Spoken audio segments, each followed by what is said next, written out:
Sayyid Muhammad Hassan from mathhimath.com. Let's start with question number 2 of exercise number 6.1. The statement of this question is what are the order of these matrices, यानी कुछ matrices दिए गए हैं, इनका भी order हमने find out करना है। ये बिल्कुल इसी तरह से है जैसे कि अभी हमने लास्ट क्वेश्चन में ऑर्डर को फाइंड आउट किया। तो यहाँ पे अगर हम मैट्रिक्स बी देखें तो इसका ऑर्डर आएगा 2/2। इसका मतलब है कि इसके अंदर 2 रोज हैं और 2 कॉलम्स हैं, तो इसका ऑर्डर आ जाएगा 2/2। इसी तरह से अगर हम डी को देखें तो डी का ऑर्डर आ जाएगा 3/3।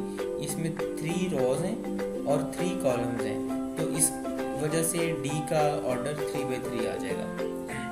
और अगर हम ई को देखें तो ई के अंदर सिर्फ 1 रो है और 3 कॉलम्स हैं, 1, 2 और 3, तो इसका ऑर्डर आ जाएगा 1/3। क्वेश्चन नंबर 2 कंप्लीट हो चुका है। अगर आपको इसमें कोई कन्फ्यूजन है तो आप हमसे कांटेक्ट करें। हमारा यूट्यूब चैनल अवेलेबल है, आप उसे सब्सक्राइब करें ताकि हमारी लेटेस्ट वीडियोज़ और अपडेट्स आपको मिलती रहें। Thanks for watching mathhimath.com।